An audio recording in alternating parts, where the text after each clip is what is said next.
What would you do to fit in? What would you not do? In other words, where do you draw the line at putting aside what you believe is right or wrong to be accepted by a person or by a group of people? Have you ever even thought of it?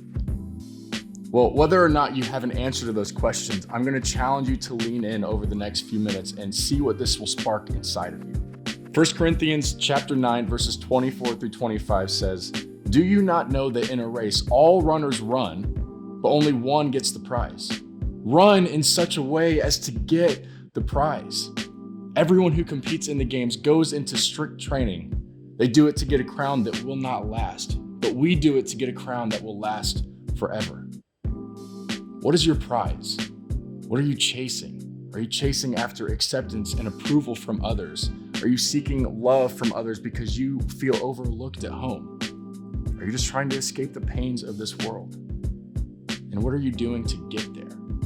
Today, we're going to be covering a topic that to one degree or another, all of us are going to be influenced by or tempted to be pressured into at some point in our lives. And that's drugs. Now, I'm not just going to stand here as another talking head that you're going to tune out while I tell you all the reasons you should say no to drugs. Instead, I want to walk you through the reasons why out of everything we can benefit from here in this life and on our walk with Jesus, drugs just aren't helpful. Paul writes these words as a part of his first letter to the church of Corinth to say, "Look, we are here to live for a bigger cause. We aren't supposed to indulge in the rewards of this world because they won't last. We as Christians are going for something much bigger than that." It's basically warning against falling into the trap of doing what everyone else does, how everyone else does it, and why everyone else does what they do. Friends, we are called to be set apart from the culture that surrounds us. The same culture that's going to tell you that one puff is okay, or that says everyone is doing it when it comes to using drugs. But we see here in this verse that we should have our sights set on something far greater than momentary pleasure. And what do I mean by momentary pleasure? The average nicotine buzz lasts about a half an hour. A marijuana high lasts about 3 to 6 hours, and an acid trip can be anywhere from 6 to 15 hours, which on a small scale can seem like a lot of time to be feeling good. Which for some context, the average person lives to be about 79 years old, or 692,000 hours. That means that a nicotine buzz equals about 0.00072% of your entire life. A marijuana high is about 0.00043, and the effects of taking acid last only a mere 0.00086% of your lifetime. That's pretty momentary if you ask me. And because it's momentary, people have to use it over and over and over again to get that same feeling. But here's the thing, that feeling will always go away. The high will never last longer than the pain you're trying to escape from. And in the words of Paul, this crown will not last. We're called to focus on things of eternal importance and chase the crown that will last forever. A lot of my story consists of doing things in order to gain the approval of others. And as someone on the other side of that struggle, I can honestly tell you that drugs are not worth it. It's not worth the destruction of friend groups. It's not worth the pain caused within a family. It isn't worth the long-lasting effects of those things on your body. Friends, what if we shifted our focus to something that didn't fade away? What would it look like for us as a church to say no to what the culture is offering us, to fix our brokenness because we are devoted disciples of Christ that lean on His promises and rely on nothing else?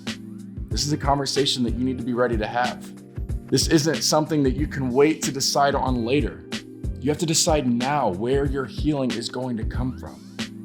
Because if you wait until you're in the middle of a situation where everyone around you is doing it, you have to decide whether or not you're going to fall in line. You're more than likely going to chase their approval. And I understand that some, if not many of you watching, have never been faced with this reality. But what we're passionate about as the ones that have the privilege of leading you in this season of life is to prepare you for what's to come long after you move on from Northview Students. We want each of you to make your faith your own and to realize through your own experience and through your own walk with Jesus that you want to run the race to win the crown that will last forever. However, there are some of you watching that have been exposed to drugs, whether it's because your family has a history of addiction, or maybe your friend group thinks that that's the cool thing to do. And there's some of you watching who currently are using drugs. I want to be here to tell you that your experiences in life are valid. The pain you feel and might be trying to escape from is valid. The desire to be seen and loved by others is valid. But I also want to tell you that there's a better way to live, and that life is available to you whether you believe it or not. Because my friends, you are not alone. 1 Corinthians 10:13 says, "No temptation has overtaken you except what is common to mankind."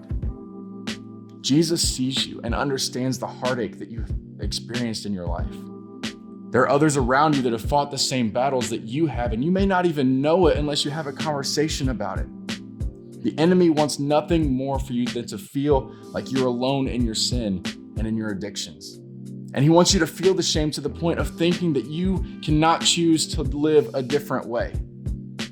But the enemy is also out to steal, kill, and destroy, and doesn't want you to know the truth about Jesus. And that truth is that Jesus came and died for every single person, for you, and that one day we will spend an eternity with him in heaven, where there's no pain, there's no guilt, and there's no suffering. But until that day, you have to intentionally choose to reject the things of this world and lean on the healing power of Jesus that will never leave you. So wherever you are, when it comes to this topic, I hope that you are encouraged by the truth of the God we serve. And I want you to take the next several minutes to discuss your own experience when it comes to this topic. Then I want you to make an individual decision about what you would or would not do to fit in.